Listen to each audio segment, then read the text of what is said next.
Ce 14 octobre, Expanseo, une entreprise de deep tech spécialisée dans les lentilles de contact intelligentes, a inauguré à Dubaï son laboratoire élargi dédié à la recherche et aux tests biologiques de ces dispositifs révolutionnaires. Fondée par Roman Axelrod et Dr Valentin Volkov, la société a conçu une lentille capable de projeter des images directement sur la rétine, d'analyser des paramètres biologiques en temps réel et d'offrir des fonctionnalités inédites comme la vision nocturne ou le zoom. Avec une levée de fonds record de 250 millions de dollars et une valorisation de 1,35 milliard de dollars, Expanseo s'impose comme une licorne de la région MENA. En marge de la cérémonie d'ouverture de leur laboratoire, les cofondateurs de cette entreprise ont accordé un entretien exclusif à CineWeb, au cours duquel ils ont révélé leurs ambitions par rapport à cette technologie qui fusionne santé, réalité augmentée et super pouvoir numérique dans un seul objet.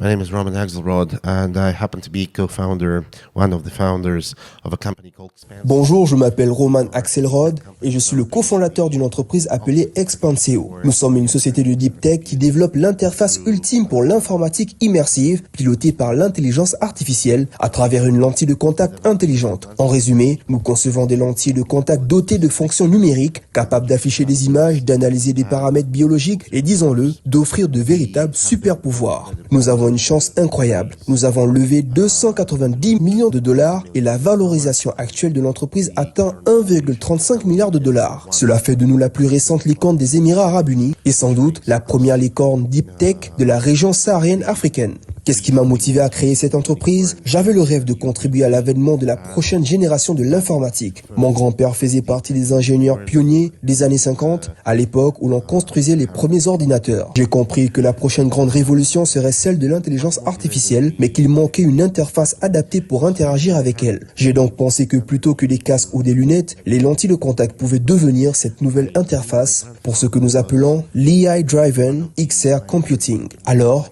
j'ai décidé de tenter l'expérience. Et cela s'est concrétisé. Nous voulons créer un gadget universel accessible à tous. À ce jour, nous avons déjà développé 14 prototypes et déposé plus de 30 brevets. D'ici la fin de l'année prochaine, nous espérons entamer les essais cliniques sur l'humain. Une fois la lentille certifiée par les autorités médicales, nous viserons d'abord des usagers B2B très ciblés. Puis après cette phase, nous aborderons progressivement le marché grand public, idéalement avant la fin de la décennie. Il ne faut surtout pas oublier qu'au-delà de ces fonctions numériques, cela reste avant tout une lentille de contact. Par exemple, si un utilisateur souffre de myopie, nous pourrons concevoir une version adaptée à sa correction visuelle tout en intégrant les fonctions intelligentes. Notre ambition est claire, créer un gadget capable de contribuer à la prochaine génération d'informatique. Nous croyons profondément en l'IA-Driven XR Computing et en tant que cofondateur, nous voulons apporter notre pierre à cette révolution technologique. La valorisation, l'argent, les articles dans Forbes, tout cela vient après. Ce n'est pas notre ambition première. Notre objectif est d'aider à construire la technologie du futur. Notre équipe est très internationale. Elle compte entre 15 et 20 nationalités différentes. Dubaï est un endroit idéal pour cela. La ville accueille facilement les talents, les équipements y arrivent aisément. C'est un excellent lieu pour lever des fonds.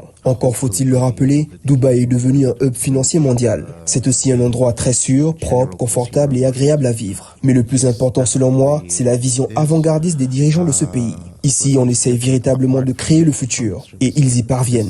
Nous commencerons par des usages ciblés dans le B2B, pour les astronautes, les pompiers, les sportifs professionnels, ou encore dans le domaine médical. Une fois ces cas d'usage consolidés et le dispositif perfectionné, nous viserons le B2C, c'est-à-dire le marché grand public, avec un gadget qui combine plusieurs fonctions. Nous espérons débuter les essais humains d'ici fin 2026 ou début 2027, obtenir les autorisations médicales, ensuite déployer les applications B2B vers 2028 et si tout se passe bien, lancer le produit grand public d'ici 2030. Ce prototype est notre fierté. Nous avons réussi à créer en moins de 4 ans une lentille de contact fonctionnelle capable d'afficher une image. Mark Zuckerberg et ses équipes de Meta Reality Labs ont mis 15 ans et dépensé des milliards pour leurs produits. Nous avons dépensé moins de 40 millions en 4 ans pour produire un prototype opérationnel d'un gadget encore jamais vu. Ce n'est pas un discours commercial ni une présentation sur PowerPoint. Le prototype est roi, le brevet est roi. Et jusqu'ici, nous avons toujours tenu nos promesses. Nous suivons une feuille de route claire que nous maîtrisons. Bien sûr, fabriquer un tel gadget est difficile, nous pourrions échouer, mais j'espère que non. Mais une certitude, c'est que moi, mon cofondateur et toute notre équipe, feront absolument tout pour le réaliser. J'ai déjà visité Dakar à 3 reprises et j'ai vraiment aimé votre ville, vos habitants et cette incroyable énergie qui se dégage du pays et de sa population. J'ai été profondément charmé par les Sénégalais et par cette fusion des cultures qui coexistent dans un même pays. We are developing a very interesting product.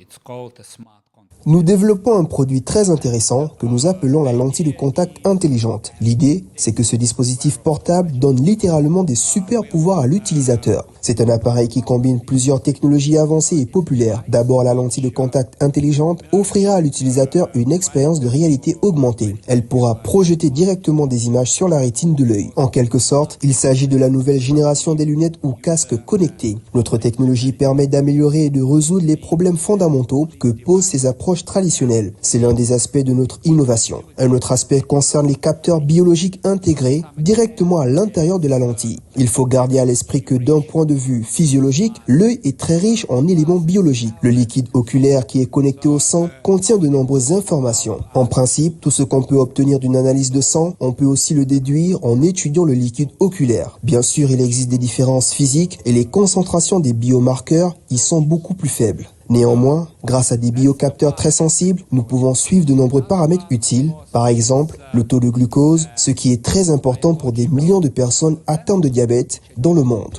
Nous pouvons aussi mesurer en temps réel la pression intraoculaire, un paramètre essentiel pour les personnes souffrant de glaucome. Nous sommes capables de surveiller divers biomarqueurs, qu'ils concernent certains types de cancers ou même les niveaux de vitamines. Chaque lentille peut être configurée selon les besoins de l'utilisateur. Bien sûr, tous ces paramètres que sont la réalité augmentée, la biosurveillance doivent être intégrés avec des composants énergétiques tels que les batteries, les antennes, les modules de communication afin d'assurer un échange de données avec l'extérieur. Et il faut garder en tête que tous ces éléments doivent être rassemblés dans un format extrêmement compact, conforme aux matériaux certifiés habituellement utilisés pour fabriquer des lentilles de contact. Concernant les paramètres biologiques, l'un des avantages majeurs par rapport aux tests traditionnels est qu'il n'est pas nécessaire de prélever du sang. Le liquide oculaire est naturellement présent, ce qui permet une surveillance continue et en temps réel. Dans le cas du suivi du glucose, par exemple, nous avons mis au point un capteur électrochimique capable de détecter le niveau de glucose. Lors de la réaction biochimique, il produit une certaine quantité d'électrons libres. Nous mesurons ensuite le courant généré qui est directement lié à la concentration du glucose dans le liquide oculaire. Et nous pouvons le corréler à la glycémie.